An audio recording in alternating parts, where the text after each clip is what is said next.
श्री सच्चिदानंद सद्गुरु साईनाथ महाराज की जय। सद्गुरु भरद्वाज महाराज की जय। गुरुदेव दत्त। சத்குரு சாய்நாதரின் ஆசீர்வாதத்தோடு பரத்வாஜா மாஸ்டர் அவர்களின் ஆசைகளோடு நாம் இன்னைக்கு சத்சங்கம் தொடங்க போறோம். சத்சங்கம் சத்சங்கம் என்றால் என்ன? உண்மையோடு கலந்தது.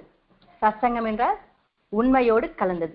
உண்மை என்றால் எனக்கு தோன்றியது எனக்கு உண்மையா இருக்கும், உங்களுக்கு தோன்றியது உங்களுக்கு உண்மையா இருக்கும்.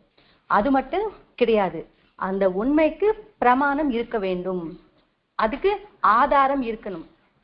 நம்ம புராணத்தில் இருக்கிறது, பகவத்கீதையில் இருக்கிறது, ராமாயணத்தில் இருக்கின்றது, அது மட்டும்தான் நமக்கு பிரமாணம். நமக்கு இன்னும் சொல்லணும்னா வேதவியாசர் அவர் சொன்னதுதான் நமக்கு பிரமாணம். அதை தவிர யார் எது சொன்னாலும் கிடையாது. ஏன்னா அவர் சொன்னதுதான் எல்லா மகர்ஷியிலும் நமக்கு சொன்னது.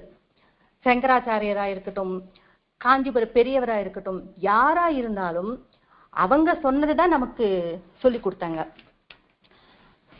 இந்த சத்சங்கம் எதற்காக? நமக்கு இந்த சத்சங்கம் கொடுத்தது நமக்கு கொடுத்தது மாஸ்டர் அவர்கள். அதுக்கு முன்னாடி இங்க யாருக்கும் எதுவும் தெரியாது. ஏன்னா அவர் புதுசா கொடுத்தாரானா அதுவும் கிடையாது. இது புதுசா மாஸ்டர் அவர்கள் கொடுத்ததும் கிடையாது. இது எங்கிருந்து வந்ததுன்னா, ஆதி காலத்துல முன்னாடி மகர்ஷிகள் எல்லாம் இருந்தாங்க. அவங்க காட்டுல இருக்கும்போது அவங்களுக்கு ஒவ்வொருத்தருக்கும் நல்ல எண்ணங்கள் தான் இருக்கும், ஆனாலும் ஒரு பயம், எங்க கெட்ட எண்ணங்கள் வருமோ அப்படின்னு டெய்லி இந்த சத்சங்கம் பண்ணுவாங்க. இந்த புராணங்கள் பத்தி ஒருத்தர் தெரிஞ்சுக்கிட்டது ஷேர் பண்ணுவாங்க. அது போல ஸ்டார்ட் ஆனது. அதுவே நமக்கு சங்கராச்சாரியர் சொல்லியிருக்காரு. சங்கராச்சாரியர் என்ன சொல்லியிருக்காருன்னா, சத்சங்கத்வே நிஸ்ஸங்கத்வம், நிஸ்ஸங்கத்வே நிர்மோகத்வம், நிர்மோகத்வே நிச்சல தத்துவம், நிச்சல தத்துவே ஜீவன் முக்தி. இது சங்கராச்சாரியர் சொன்னது. அதுக்கப்புறம் அப்படியே காணாம போய்விட்டது, யாருக்கும் தெரியவில்லை, மறந்து விட்டது. அதனால பரத்வாஜ மாஸ்டர் அவர்கள் மறுபடியும் ஸ்டார்ட் பண்ணாரு. இந்த சத்சங்கத்தால் நல்ல எண்ணங்கள் வரும் ஒவ்வொருத்தரும். இப்ப ஒரு செடி நட்டுவோம், எல்லாரும் நட்டு இருப்பீங்க, அதை அப்படியே விட்டுடுவோமா? அது பக்கத்துல சின்ன சின்ன செடி வரும். அது போல இந்த சத்சங்கம் தொடர்ந்து பண்ணிக்கிட்டே இருந்தாதான் அந்த நல்ல எண்ணங்கள் நமக்குள் நிற்கும். இல்லைன்னா இந்த ஒரு ரோஜா செடி நட்டுனா அது பக்கத்துல வேறு தேவையில்லாதது வந்தா அந்த உள்ளே இருக்கிற அந்த சத்து அந்த ரோஜா செடிக்கு போவாது, மீது எல்லாமே. அது மாதிரிதான் இந்த கெட்ட எண்ணங்களும் நமக்குள்ள இருக்கின்ற அந்த நல்ல எண்ணங்களை இல்லாம செஞ்சிடும். அதனால அது எப்படி அந்த தேவையில்லாத செடிகள் எடுக்கிறோமோ அது போலவே இந்த சத்சங்கத்தால் நமக்குள் இருக்கின்ற அந்த கெட்ட எண்ணங்களை நீக்கிடும். அதுக்குதான் மெயினா இந்த சத்சங்கத்தை நமக்கு கொடுத்தது. நமக்கு எத்தனை படிச்சாலும் நிக்காது அது. இது மாதிரி சத்சங்கத்தால் தான் நமக்கு தெரியும். இப்ப நிறைய பண்டிகைகள் இருக்கு, அது எதற்காக செய்யறோம், அதுக்குள் இருக்கின்ற அந்த பொருள் என்ன நமக்கு தெரியுதா? ஓரளவுக்கு தெரியும். ஃபுல்லா தெரியுமான்னா தெரியாதுன்னு தான் சொல்லணும். அது எல்லாமே சொன்னது இந்த சத்சங்கத்தில் நமக்கு தெரியும். இப்ப நிறைய யுகங்கள் வந்தது. நமக்கு கலியுகம். கலியுகம் எப்ப ஸ்டார்ட் ஆச்சுன்னா கார்த்திகை சுத்த சப்தமில ஸ்டார்ட் ஆச்சு. அதே போல் திரேதாயுகம் அக்ஷய திருத்தியில ஸ்டார்ட் ஆச்சு. துவாபர யுகம் பாட்யமி, மார்கழி மாசம் பாட்யமி. இது மாதிரி ஒவ்வொரு யுகம் ஸ்டார்ட் ஆயிட்டே இருந்தது. ஒவ்வொரு யுகத்திலையும் நிறைய மாற்றங்கள் இருக்கும். எல்லா யுகங்கள் ஒரே மாதிரி இருக்கான்னா கிடையாது, நிறைய மாற்றங்கள் இருக்கும். அந்த மாற்றங்களை நாம் வரவேற்கணும். அந்த வரவேற்கிறது தான் இது. இப்ப நமக்கு 60 வருடம், நமக்கு இந்த தமிழ்ல 60 வருடம் வரும். 60 வருடம் ஒரே மாதிரி இருக்குமா? ஒவ்வொரு வருடம் ஒவ்வொரு மாதிரி இருக்கும். எல்லா வருடமும் நம்ம சந்தோஷமா இருக்கோமா? இல்லை. இல்லைன்னா கஷ்டமா இருக்கோமானா கிடையாது. நல்லது இருக்கும், கெட்டது இருக்கும். இப்ப எப்படி இரவு பகல் எப்படி இருக்குமோ அது மாதிரி எல்லாமே இருக்கும். எல்லாமே இருந்தாதான் அது நல்லா இருக்கும். ஒரே மாதிரி இருந்தா அது நல்லா இருக்காது. அது தெரிய வைக்கிறதா இந்த பண்டிகைகள். அது போலவே இது ஹிந்து மதம். ஹிந்து மதம் என்று சொல்வாங்க. ஹிந்து மதம் என்றால் நாம் என்ன நினைக்கிறோம்? மதம் என்று நினைக்கிறோம். அது மதம் கிடையாது. அது ஒரு விஞ்ஞான பொறியியல் மாதிரி. அதுல நிறைய விஷயங்கள் இருக்கும். இப்ப ஹிந்து வந்து ஒரு கிரந்தமா நினைச்சுக்கிட்டா அந்த கிரந்தத்து மூலம் நமக்கு என்ன தெரியுது? அந்த கிரந்தத்து மூலம் அந்த ஹிந்து கிரந்தத்துல நாம என்ன தெரிஞ்சுக்கிறோம்னா சமத்துவம், சர்வ சமத்துவம். சர்வ சமத்துவம் என்றால் எல்லா மனிதர்களும் ஒரே மாதிரி, யாரும் அதிகம் குறைவு என்று கிடையாது, எல்லா மனிதருக்கும் ஒரே மாதிரி. இப்ப இந்த புத்தாண்டில் நமக்கு புத்தாண்டு இருக்கு. இந்த புத்தாண்டில் இருக்கின்ற பொருள் என்ன? அது தெரிஞ்சுக்கிட்டாதானே நம்ம செய்யறதுக்கு. புத்தாண்டு பத்தி நம்ம தெரிஞ்சுக்கிட்டாதான் அது கரெக்டான முறையில் நாம செய்வோம். இல்லைன்னா ஏதோ கஷ்டத்தோடு செய்யணுமா, இன்னைக்கு பண்டிகை வந்ததா, இதெல்லாமே செய்யணுமா அப்படின்னா நம்ம செய்வோம். ஏன்னா இது நானே செஞ்சிருக்கேன், இது பண்டிகை வருமா, இவ்வளவு வேலை இருக்கா, அந்த எண்ணம் இருக்கும். அதை தெரிஞ்சுக்கிட்டா இதுல இவ்வளவு நன்மைகள் இருக்கா, இது செய்யறதால நமக்கு இவ்வளவு நன்மை இருக்கு அப்படின்னு தெரிஞ்சுக்கிட்டு செஞ்சா அது மேல ஒரு இன்ட்ரெஸ்ட் வரும் நமக்கு. அது சொல்றதுக்காக தான் இந்த பண்டிகைகள் எல்லாமே இருக்கு. அது நமக்கு தெரியல, இத்தனை நாள் ஏதோ பெரியவங்க சொன்னாங்க, நாம அது ஃபாலோ பண்றோம், அப்படிதான் இருந்தது. இப்ப இந்த புத்தாண்டு நாம தமிழ் புத்தாண்டு செய்யறோம். அதுக்கு முன்னாடியே நம்ம என்ன செய்யறோம்? ஜான்வரி 1 நம்ம செய்யறோம். எப்ப செய்யறோம்? நைட்டு 12 மணிக்கு செலிப்ரேட் பண்றது. நைட் 12 மணிக்கு. இப்ப எப்படி இருக்கு? இரவா இருக்கு. இரவு என்றால் அஜ்ஞானம். இரவு ஏதாவது நமக்கு கண்ணுக்கு தெரியுமா? லைட் இருந்தாதான் நமக்கு எல்லா பொருட்களும். லைட் என்ன? பகல் என்று நினைக்கலாம். இந்த நைட்ல நமக்கு எதுவுமே கண்ணுக்கு தெரியாது. அஜ்ஞானத்தில் நமக்கு எதுவும் தெரியாது. ஞானம் இருந்தாதான் நமக்கு கண்ணுக்கு எல்லாமே தெரியும். இந்த ஜான்வரி 1 டிசம்பர் 31 செலிப்ரேட் பண்றோம். அந்த நைட்டு 12 o'clock கேக் கட் பண்றோம், செலிப்ரேட் பண்றோம். நைட்ல சாப்பிட்றது யாரு? இப்ப இயற்கையான முறையில் நம்ம பண்டிகை செய்யறோம்னா கிடையாது. நைட்டு நம்ம கலாச்சாரம் அது கிடையாது. இப்ப பறவைகள் எல்லாம் இருக்கு, அது என்ன செய்யும்? அது இயற்கையான முறையில அதோட வாழ்க்கையை தொடங்குது. பகலெல்லாம் போகும், உணவு தேடி போகும். நைட்டானா அதோட கூடுக்கு வந்து சேரிடும். நைட்டு சாப்பிடுமா? சாப்பிடாது. ஆனா நாம என்ன பண்றோம்? இந்த ஜான்வரி 1 பண்ணக்கூடாதான்னா புரிதல் இருக்கா? நமக்கு எது தேவை, நமக்கு முக்கியமானது எது? ஜான்வரி 1 புத்தாண்டா? அந்த ஒரு டிஃபரன்ஸ் நாம தெரிஞ்சுக்கணும். இப்ப ஜான்வரி 1 வந்து சிசிர ருத்துவுல வரும். அப்ப இந்த இயற்கை எப்படி இருக்கும்? எல்லா மரங்களிலும் துளிர் விடும். ஏதாவது இருக்குமான்னா இருக்காது. ஆனா இந்த புத்தாண்டில் நாம செய்யற புத்தாண்டில் வந்து வசந்த ருத்து. அப்ப எப்படி இருக்கும்? எல்லாமே மலர்ந்திருக்கும். இந்த குயில்களும் எப்போது? நைட்டு கூவுமா, பகலில் கூவுமா? பகலில் தான் கூவும். அதே போலவே இந்த பட்சிகள், பறவைகளும் அந்த ஆனந்த ராகங்கள் எப்ப நம்ம கேட்போம்? பகலில் தான் கேட்போம். ஆமா, நம்ம இயற்கையான முறை என்னன்னா இது பகல்ல நம்ம செய்யற அந்த புத்தாண்டு பண்டிகை தான். அது தெரிய வைக்கிறது எப்படி? இதுதான், இந்த பண்டிகை தான் நமக்கு தெரிய வைக்குது. இந்த யோசனை இல்லாததால் இப்ப சமுதாயம் எப்படி இருக்கு?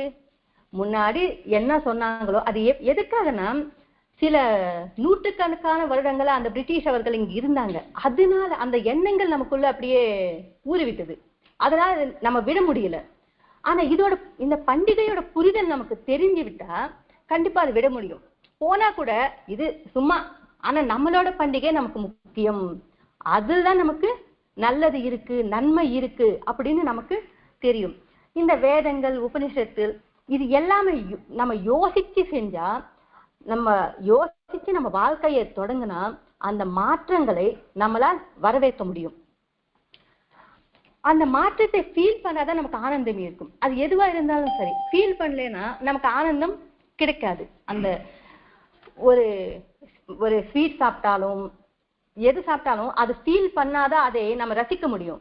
இல்லைன்னா ஏதோ கொடுத்தாங்க சாப்பிட்டாங்க அந்த உணர்வு எதுவும் இருக்காது. இப்ப நம்ம புத்தாண்டு புத்தாண்டு பண்டிகை வரப்போகுது. அது எத்தனை பேர் அந்த புரிதலோட சேரும்?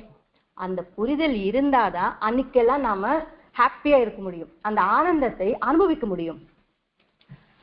இந்த புத்தாண்டில் இருக்கின்ற பொருள் என்ன? இந்த அன்னைக்கு நாம 3 வேலைகள் செய்யணும். ஒன்று சரி உடல் சுத்தம். உடல் சுத்தம் என்றால் காலையில எல்லாரும் எந்திரிச்சு தலைக்கு குளிச்சு நீட்டா இருக்கும். 2வது ஆரோக்கிய சுத்தம். அன்னைக்கு என்ன செய்யறோம்? மாங்காய் பச்சடி. அதுல என்ன இருக்கும்? 6 சுவைகள் எல்லாமே இருக்கும். ஸ்வீட்டு, புளிப்பு, காரம், உப்பு, துவர்ப்பு, கசப்பு எல்லாமே இருக்கும். அது எதற்காக? மீதி இந்த புல்லு வருடம் நாம என்னைக்காவது செய்யறோமா? இல்ல, அன்னைக்கு மட்டும் செய்யறோம். எதுக்கான? அது நம்ம ஆரோக்கியத்துக்கு முக்கியம். இந்த டைம்ல அது நமக்கு தேவை. நம்ம வாழ்க்கையும் இது மாதிரி இந்த 6 விஷயங்களும் கலந்திருக்கும். கலந்து இருந்தாதான் நம்ம வாழ்க்கையும் முழுமையா இருக்கும், ஆனந்தமா இருக்கும். அது சொல்றது 2வது. 3வது பஞ்சாங்கம் கேட்கிறது. பஞ்சாங்கத்துல என்ன இருக்கு? திதி, நட்சத்திரம், வாரம், யோகம், கரணம், 5 விஷயங்கள் இருக்கும். அதனாலதான் அது பஞ்சாங்கம் அப்படின்னு சொல்லுவாங்க. இந்த பஞ்சாங்கம் கேட்கறதுக்கு எதுக்காக? இந்த 1 இயர் இன்னைக்கு ஸ்டார்ட் ஆகி நெக்ஸ்ட் வருஷப்பிறப்பு வரதுக்குள்ள அந்த 1 இயர் எது நல்லது, எது கெட்டது, எது கஷ்டத்தை தரும், எது துக்கத்தை தரும், எது சந்தோஷத்தை நமக்கு தரும், இது எல்லாமே நம்ம பெரியவங்க கணிச்சு நமக்கு சொல்லியிருக்காங்க. அது தெரிஞ்சுக்கிறதுக்காக தான் இந்த பஞ்சாங்க சிரவணம் நாம பண்ணணும். இன்னும் இது பஞ்சாங்க சிரவணத்தால பஞ்சாங்கம் கேட்கறதால நமக்கு என்ன பயன் இருக்கு?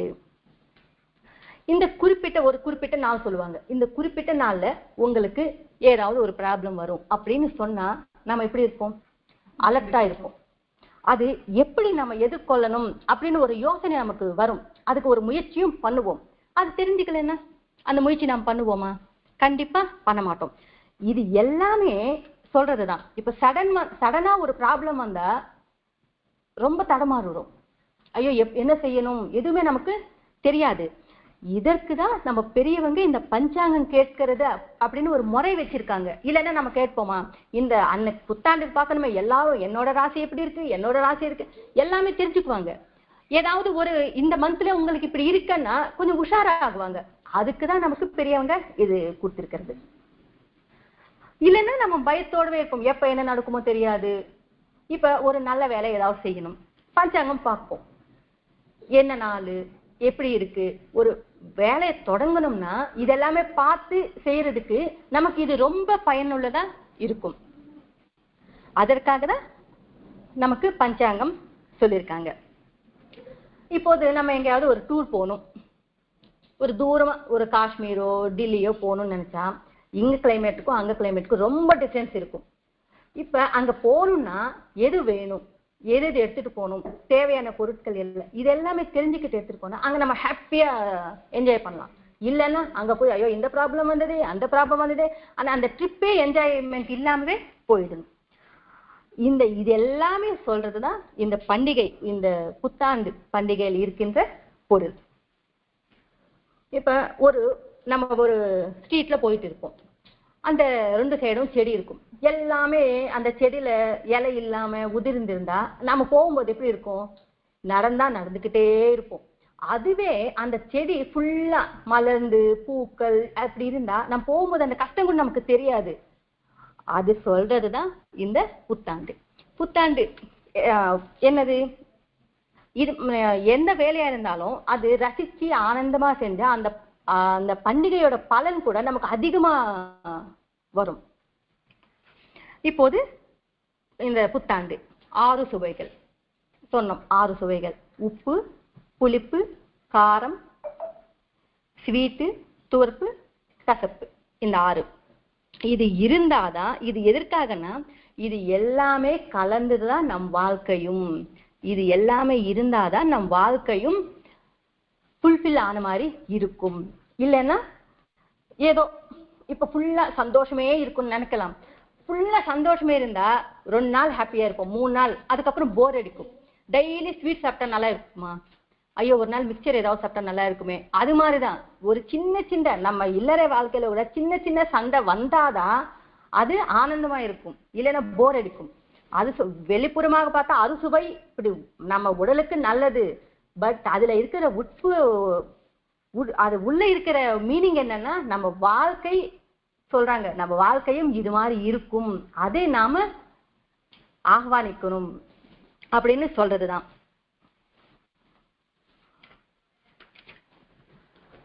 இப்ப ஸ்வீட், இந்த 6ல ஸ்வீட் எடுத்துக்கலாம். ஸ்வீட் என்ன தரும் நமக்கு? கொஞ்சம் சக்தி கொடுக்கும். அதே மாதிரி கசப்பு, கசப்பு என்ற நமக்குள்ள இருக்கின்ற அந்த விஷ கிருமிகளை அழிக்கும். அதுக்காக தான் நமக்கு அந்த அறுசுவையில ஒவ்வொருக்கும் ஒவ்வொரு ரீசனும் இருக்கு. எப்பவும் சந்தோஷமா இருந்தா அத போர் அடிக்கும். சின்ன சின்ன சின்ன ஏதோ ஒண்ணு, நம்ம பசங்க கூட எப்பவும் சந்தோஷமா இருந்தா போர் தான் அடிக்கும். சின்ன சின்ன சண்டை வேணும்னே போடுவோம். எதுக்கா? இதுக்குதான், அப்பதான் கொஞ்சம் சந்தோஷமா இருக்கும் அப்படின்னு. இப்ப நம்ம ஒரு சமையல் செஞ்சா அதுல உப்பு காரம் எல்லாமே கரெக்டா இருந்தாதான் அது சாப்பிட்றதுக்கு நல்லா இருக்கும். எது குறைஞ்சாலும் நல்லா இருக்காது, அதிகமா இருந்தாலும் நல்லா இருக்காது. நம்ம வாழ்க்கையில அதே போலதான், எது எது எவ்வளவு அளவு இருக்கணுமோ அவ்வளவு அளவு இருந்தாதான் நம்மளோட வாழ்க்கையும் சந்தோஷமா இருக்கும். எது சந்தோஷம் தாண்டினாலும் கஷ்டம், நம்ம துக்கம் கஷ்டம் எது தாண்டினாலும் அளவுக்கு அதிகமா இருந்தா கஷ்டம்தான் நமக்கு. இப்ப அது இல்லறை வாழ்க்கையில இருக்கலாம், ஃப்ரெண்ட்ஸா இருக்கலாம். ஃப்ரெண்ட்ஸு கூட ஒரு அளவா இருந்துக்கிட்ட லாஸ்ட் வரைக்கும் இருக்கும். இல்லைன்னா கண்டிப்பா ஏதோ ஒரு சண்டை கண்டிப்பா நமக்கு வரும். இப்ப பணம் இருந்தா கூட அதிகமா செலவழிச்சா ஒரு நாள் கண்டிப்பாக பணம் இல்லைன்னு ஒரு கஷ்டம் வரும். இருக்கு அப்படின்னு செலவழிக்கிறதும் தப்புதான். இப்ப இந்த பண்டிகைகள் சாம்பிரதாயங்கள் நம்ம கலாச்சாரம் தர்மங்கள் என்ன சொல்லுதுன்னா, நாம இருக்கின்ற நிலையில இருந்து இன்னும் உன்னதமான நிலைக்கு நம்ம கூட்டிட்டு செல்லும். அதுல இருக்கிற அந்த உட்பொருள் நாம வாங்குறோம்னா இப்ப இருக்கின்ற இந்த நிலை இன்னும் தாண்டி நெக்ஸ்ட் லெவலுக்கு நம்மள கூட்டிட்டு போகும். இப்ப ஒவ்வொருத்தரும் ஒவ்வொன்று சொல்லுவாங்க. அது பண்டிகையா இருக்கலாம், இல்லைன்னா ஒரு பூஜையா விரதம் எதுவா இருந்தாலும். இப்ப டிவி வச்சா நிறைய பேர் ஒவ்வொன்றும் ஒவ்வொன்னு சொல்லுவாங்க. நமக்கு டவுட் வரும், இத்தனை பேர் இத்தனை சொல்றாங்களே, நம்ம எது கேட்கணும், எது ஃபாலோ பண்ணணும்? எது புராணத்துல பிரமாணமா அவங்க சொல்றாங்களோ அதுதான் நம்ம ஃபாலோ பண்ணணும். யார் எது சொன்னாலும் ஃபாலோ பண்ணக்கூடாது, நாம யோசிக்கணும். அது யோசிக்க செய்யறதுதான் இந்த பண்டிகை. இப்ப நமக்கு 60 வருடங்கள் 60 வருடங்கள் பிரபவல ஸ்டார்ட் ஆகி அக்ஷய அப்படின்னு அந்த ஒரு வருடத்துக்கு எண்ட் ஆகும். இந்த இயர் சோபாகிருத, லாஸ்ட் இயர் சோபாகிருத இப்ப இருக்கிறது. அதுல இருந்து நாம குரோதி நாம வருடம் அப்படின்னு ஒரு வருடத்துக்கு என்டர் ஆக போறோம். குரோதி அப்படின்னு சொன்னா என்ன நினைக்கிறோம்? கோபம். உடனே நமக்கு என்ன தோணும்? ஓ, இந்த வருடம் எல்லாமே நமக்கு கோபமா இருக்குமா, இல்ல எல்லாரும் நம்ம கூட கோபமா இருப்பாங்களா, அந்த எண்ணம் தானே நமக்கு வரும். கோபம். சரி, இந்த கோபம் கோபத்தால என்ன நடக்கும்? லாபமா நஷ்டமா? நஷ்டம்தான். பெரியவங்க சொல்லியிருக்காங்க, தன்னோட கோபமே தனக்கு எதிரி, தன்னோட கோபமே தன்னோட சாந்தமா இருக்கிறது தனக்கு ரட்சை கொடுக்கும் அப்படின்னு. அப்படி இருக்கும்போது நம்ம கோபமா இருந்தா நமக்கு நல்லதா? நல்லதே கிடையாது. எனக்கு கோபம் வருதுன்னு சொல்றோம். எங்கிருந்து வருது? வெளியிருந்து நமக்கு கோபம் வருமா? நமக்குள்ள இருந்துதான் கோபம் வரும். அது ஒரு நிமிஷம் யோசிச்சா கண்டிப்பா கண்ட்ரோல் பண்ணலாம். இப்ப அவங்க சொல்லிட்டாங்க இந்த வருடம் குரோதி. இப்ப நாம என்ன தெரிஞ்சுக்கணும்? ஓ, இது கோபமா? சரி, யோசிக்கலாம். அது யோசிக்க வைக்கிறது தான். நாம எப்படி இருக்கணும்? ஒரு நிமிஷம் யோசிக்கலாம். ஒரு வார்த்தை பேசும்போது கூட ஒரு நிமிஷம் யோசிச்சா கோபம் வருமா நமக்கு? இந்த கோபத்தால யாருக்கு நஷ்டம்? நமக்கு தான். அந்த நஷ்டம் இருக்கு. அது அந்த புரிதல் இருந்தா, ஓ, இந்த கோபத்தால நம்ம உடல் நல்லது கிடையாது அப்படின்னு நினைச்சா நமக்கு கோபம் வருமா?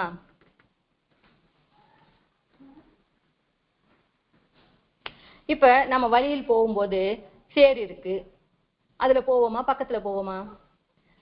பக்கத்துல போவோம். அது மாதிரி இப்ப சொல்லிட்டாங்க கோபம் குரோதி அப்படின்னு. நாம என்ன பண்ணணும்? நெக்ஸ்ட் பக்கத்துல போகும்போது எப்படி போவோமோ அது மாதிரி இந்த கோபத்தை தாண்டி போறதுக்கு நாம முயற்சி பண்ணணும்.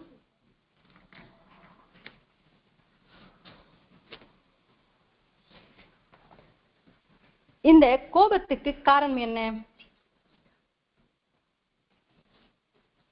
இந்த கோபத்துக்கு காரணம் என்ன? கோபத்துக்கு காரணம் நிலைகள், சூழ்நிலைகள். அந்த சூழ்நிலைகள் மேல நமக்கு புரிதல் இல்லாததால நமக்கு கோபம் வருது. இப்ப ஒரு சின்ன பாப்பா இருக்கு, மழை வரும்போது எனக்கு ஐஸ்கிரீம் வேணும் கேட்பாங்க, நம்ம வாங்கி கொடுப்போமா? ஒரு சின்ன பாப்பா இருக்கு, ஐஸ்கிரீம் வேணும்னு கேட்டா நாம வாங்கி கொடுப்போமா? அந்த பாப்பாவுக்கு தெரியாது, ஏன்னா இப்ப சாப்பிட்டா நல்லது கிடையாது. அந்த புரிதல் இல்லாததால அந்த பாப்பா கேட்கும். நமக்கு தெரியும். அது மாதிரியே புரிதல் இருந்தா, இந்த வாழ்க்கை மேல, இந்த பண்டிகை மேல நமக்கு புரிதல் இருந்தா நாம நல்வழியில் இருப்போம். இப்ப நமக்கு ஒரு கஷ்டம் வரப்போகுது அப்படின்னு தெரிந்தா நம்ம தலையெழுத்து அப்படின்னு சும்மா இருந்தா அதை மாற்ற முடியுமா? அது சொல்றதுதான் இது. இப்ப அது மாற்றதுக்கு ஒரு வாய்ப்பு இருக்கு அப்படின்னு சொல்றாங்க. இப்ப அந்த நம்ம கடவுள் சொல்றதே உங்களுக்கு ஒரு கஷ்டம் வரப்போகுது அப்படின்னு சொன்ன மாதிரியே இந்த கஷ்டத்தை மாற்றுறதுக்கு முயற்சி பண்ணலாம் அப்படின்னு சொல்றதுதான். இப்ப பஞ்சாங்க சிரவணம், பஞ்சாங்க கேட்கறதில் நடக்க போறது சொல்லுவாங்க. நம்ம எதுக்காக? நம்ம அலர்ட்டா இருக்கிறதுக்காக.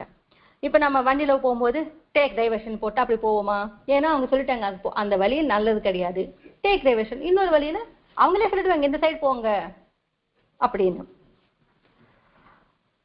இப்ப வசந்த ருத்து அது மாதிரி அந்த அவங்க சொன்ன அந்த வழியில் போனா நம்ம ஹாப்பியா போய் நம்ம இலக்கை சேர்ந்துடலாம். அது போலவே இந்த வசந்த ருத்துல நம்ம எப்படி இருப்போம்? இப்ப பூக்கள் எல்லாமே நல்லா மலர்ந்திருக்கும், சந்தோஷமா இருப்போம், நம்ம லைஃபும் சந்தோஷமா இருக்கும். இப்ப ஜனவரி 1 வருது, எத்தனை பேர் கோவிலுக்கு போறாங்க? லட்சக்கணக்கான பேர் கோவிலுக்கு போறாங்க. அதுவே இந்த புத்தாண்டுக்கு போறாங்களான்னா யோசனை தான். எத்தனை பேர் போறாங்க? எல்லாரும் ஷேக் ஹேண்ட் கொடுக்குறாங்க. நம்மளோட கலாச்சாரம் என்ன? நமஸ்காரம் வைக்கிறது. எது நல்லது? அப்ப அந்த ஷேக் ஹேண்ட் கரோனா டைம்ல நமக்கே தெரிஞ்சது, யாராவது கொடுத்தாங்களா? அதுல தெரியுது நம்ம கலாச்சாரம் தான் நமக்கு கரெக்டு, அது கிடையாது அப்படின்னு நமக்கு தெரிய வைக்கிறதுக்கு தான் கரோனா கூட வந்திருக்கு. நம்ம மறந்துட்டோம் நம்ம கலாச்சாரத்தை அப்படின்னு. இப்ப புத்தாண்டுக்கு என்ன சொல்றோம்? நல்வாழ்த்துக்கள் சொல்றோம். நல்வாழ்த்துக்கள் என்ன? எல்லாரும் நானும் நல்லா இருக்கேன், நீங்களும் நல்லா இருக்கணும். இப்ப நிறைய புண்ணிய காரியங்கள் இருக்கு. புண்ணிய காரியங்கள்னா நம்ம முதல்ல நம்ம நினைக்கிறது என்ன? ஏதாவது அன்னதானம் செய்தா, இல்லைன்னா 4 பேருக்கு பண உதவி பண்ணா அதுதான் நமக்கு புண்ணியம் வரும் அப்படின்னு நாம நினைக்கிறோம். சரி, பணம் இருக்கிறவங்க செய்யறாங்க, இல்லாதவங்க என்ன செய்யணும்? எங்களுக்கு புண்ணியம் வேணாமா? எங்களுக்கு எப்படி புண்ணியம் வேணும்? அதுக்குதான் மகாபாரதத்துல சொல்லியிருக்காங்க, பரஹிதம் புண்ணியம், பரபீடனம் பாவம் அப்படின்னு. பரஹிதம் என்றால் என்ன?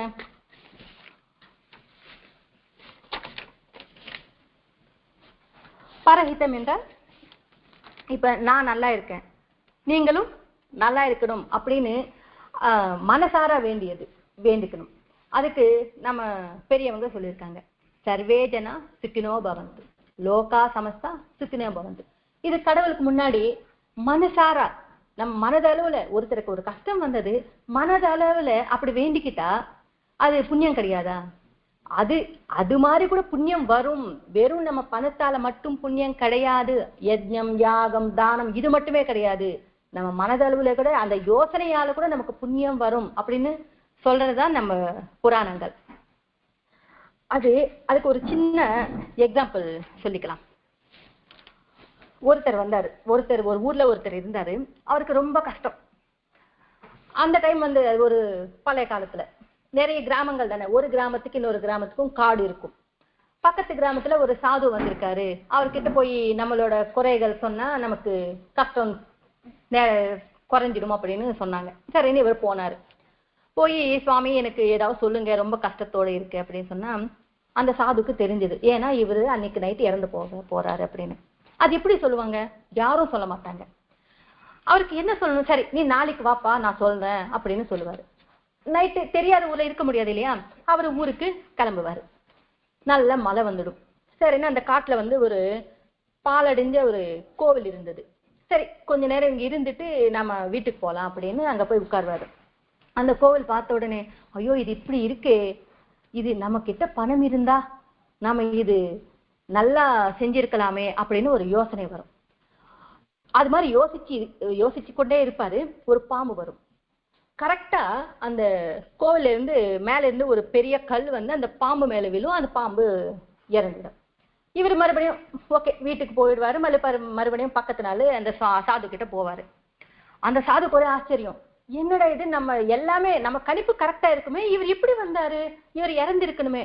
சரிப்பா, நீ இங்கிருந்து கிளம்புனல, இங்க மறுபடியும் வர வரைக்கும் நீ என்ன செஞ்ச, எனக்கு எல்லாமே நீ சொல்லணும் அப்படின்னு சொல்லுவாரு. அப்ப சொல்லுவாரு, இது மாதிரி நான் போகும்போது மழை வந்துச்சு, ஒரு கோவில இருந்தேன், அதுக்கப்புறம் அங்க என்ன நடந்தது, நான் இப்படி நினைச்சேன், ஒரு பாம்பு. அவருக்கு எதுவும் தெரியாது இல்ல. சரி, அப்ப நினைச்சாரு, அவர் மனசுக்குள்ள என்ன நினைச்சாரு, பணம் இருந்தா இந்த கோவிலே நல்லா செய்யலாமே. அந்த நல்ல எண்ணம் அவருக்கு மறுபிறவி கொடுத்திருக்கு. அந்த நல்ல எண்ணம் தான். அது போலவே சர்வேஜனா சுக்கினோ பவந்து, லோகா சமஸ்தா சுக்கினோ பவந்து. இது என்றதுக்கு நம்ம பணம் காசு ஏதாவது தேவையா? இப்ப ஒருத்தர் கஷ்டத்துல இருந்து, இத்தனை பேர் ஃப்ரெண்ட்ஸ் இருக்கும், ஒரு கஷ்டத்துல இருந்து நம்மளால எதுவும் செய்ய முடியும். ஒரு நல்ல வார்த்தை உனக்கு குறைஞ்சிடும், கடவுள் இருக்காரு, ஒரு நல்ல வார்த்தை சொல்றதுக்கு என்ன வேணும்? அது மனசாரா, அதையும் இங்க நோட் பண்ணணும். வெறும் வாயால சொல்லக்கூடாது, மனசாரா. ஐயோ அவங்க கஷ்டமா இருக்காங்களா, நம்மளால முடிஞ்ச ஒரு வார்த்தை, கண்டிப்பா புண்ணியம் நம்ம வந்து சேரும். இது இது இது எல்லாமே சொல்றது இந்த பண்டிகைகள், இந்த சத்சங்கம், இதெல்லாமே இதுலதான் நமக்கு தெரியும். இப்ப உகாதியில எப்படி அறுசுவை இருக்கோ, அந்த அறுசுவையில நமக்கு ஔஷத குணங்கள் இருக்கு. எல்லாமே ஒவ்வொரு குணம் நமக்கு, ஸ்வீட்டு நல்லதில்லைன்னு கூட சொல்ல முடியாது, அந்த அளவோட எடுத்துக்கிட்டு அந்த ஸ்வீட்டும் நமக்கு தேவைதான். எல்லாமே நம்ம வாழ்க்கையும் அப்படிதான், நம்ம வாழ்க்கையிலும் எல்லாமே நமக்கு தேவை. இப்ப ஒரு கஷ்டம் வந்தது நம்ம வாழ்க்கையில, இந்த அறுசுவையில எப்படி கசப்போ நம்ம வாங்குறோமோ இல்லையா, எதற்காக, அது நமக்கு தேவை. அந்த கசப்பு கூட நமக்குள்ள இருக்கின்ற அந்த விஷக்கிருமிகள் அழிக்கும், அதனால்தான். அது போல நம்ம வாழ்க்கையில் ஒரு கஷ்டம் வந்தது. இந்த கஷ்டம் கூட நம் முன் பிறவியில் ஏதோ பிராரப்தம், ஏதோ கர்மா செஞ்சிருக்கோம், அது நீக்கிறதுக்காக இந்த கஷ்டம் வந்திருக்கு அப்படின்னு அந்த கடவுள் நம்பினா அந்த கஷ்டமும் நமக்கு குறைஞ்சிடும். எது நடந்தாலும் நம் நல்லதுக்காக தான், ஏன்னா அவர் இருக்காரு. அந்த நம்பிக்கை முதல்ல மனதார அதை நினைக்கணும். அந்த நம்பிக்கையோடு செஞ்சா அந்த கஷ்டம் கூட சின்னதா நமக்கு நீக்கிடும்.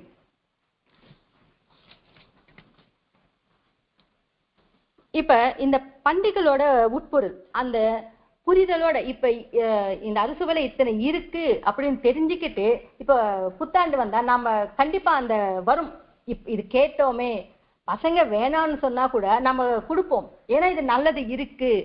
அந்த உட்பொருளும் தெரிஞ்சாதான் நமக்கு பலன் இருக்கும். இது தெரிஞ்சுக்காம இருந்தா அத முதல்ல சொல்லிக்க மாதிரி, ஐயோ செய்யணுமா, இது சாப்பிடணுமா, அந்த எண்ணம் தான் நமக்கு இருக்கும். இந்த ஆன்மீகம் கேள்விப்பட்டிருக்கும். ஆன்மீகத்தில் முதல் படி ஏதோ பூஜை பண்ணணுமா, யஜ்ஞம் பண்ணணுமா, இது எதுவுமே கிடையாது. ஆன்மீகத்தில் முதல் படி நமக்கு அந்த கடவுள் சொன்னது என்னன்னா, முதல்ல நாம சந்தோஷமா இருக்கோமா, ஓகே, மற்றவங்களையும் சந்தோஷமா இருக்கணும், சந்தோஷத்தில் வைக்கிறதுக்கு நம்மளால ஏதாவது ஒரு வார்த்தை முடிஞ்சா சொல்லலாம். அதுதான் இதில் அந்த யோசனை நம்ம அறிவுக்குள் வந்தாலே அதுதான் ஆன்மீகத்தில் முதல் படி. அது தவிர நம்ம மனதில் நல்ல எண்ணங்கள் இல்லாம எத்தனை தானங்கள் பண்ணாலும், யஜ்ஞங்கள் பண்ணாலும், கோவில்களுக்கு போனாலும் பயன் இல்லை, அது எல்லாமே பயன் இருக்காது. முதல்ல நம்ம இதயத்தை சுத்தப்படுத்தணும். இதயத்தை சுத்தப்படுத்தணும்னா நல்ல வார்த்தைகள் கேட்கணும், நல்லதே பேசணும். அது சொல்றதே இது. இப்ப குரோதி அத சொல்லிக்கிட்டோம். இந்த குரோதி நாம சம்வத்சரம், கோபம் அதிகமா இருக்கும். இந்த எல்லாமே நம்ம பண்ண வேண்டியது, அது எப்படி கண்ட்ரோல்ல வச்சுக்கணும். வரும் கோபம் இல்லாம எப்படி இருக்கும், அந்த ஒரு நொடி இந்த வருடம் ஃபுல்லா இது ஞாபகம் வந்தா, ஓ கோபம் வருமா, கொஞ்சம் யோசிக்கலாம், யோசிச்சு பேசலாம். யோசிச்சு பேச கண்டிப்பா நார்மலா டாக்டர் கூட சொல்லுவாங்க, கோபம் வந்துச்சா 1 2 3 கவுண்ட் பண்ணுங்க சொல்லுவாங்க இல்லைங்களா, அப்ப நமக்கு கண்ட்ரோல்ல இருக்கும் அப்படின்னு சொல்லுவாங்க. நாம எல்லாரும் இந்த கோபத்தை விட்டு கோபம் இல்லாம பேசுறதுக்கு, கோபம் இல்லாம பேசுறதுக்கு முயற்சி பண்ணலாம். அதுதான் இன்னைக்கு இந்த சத்சங்கத்தில் நாம தெரிஞ்சுக்கிட்டது. ஏப்ரல் 14 வரப்போற ஏப்ரல் 14 தெலுங்கு கேலண்டர் படி சித்திர மாதம் சப்தமி அன்று மாஸ்டர் அவர்களின் ஆராதனை நடக்க போறது. ஆராதனை என்றால் அவர் மகா சமாதி ஆன நாள் அன்று நாம் அனைவரும் 10:30 அளவில் சாமூகிக ஷோடசாபச்சார பூஜை செய்வோம். பூஜையில் அனைவரும் கலந்து கொள்ள இன்வைட் பண்றோம். அட்ரஸ் 13th குரூப்ல வரும். ஸ்வஸ்தி. ஸ்ரீ சச்சிதானந்த சத்குரு சாய்நாத் மகாராஜ் கி ஜெய். சத்குரு பரத்வாஜ் மகாராஜ் கி ஜெய். குருதேவ தத்த.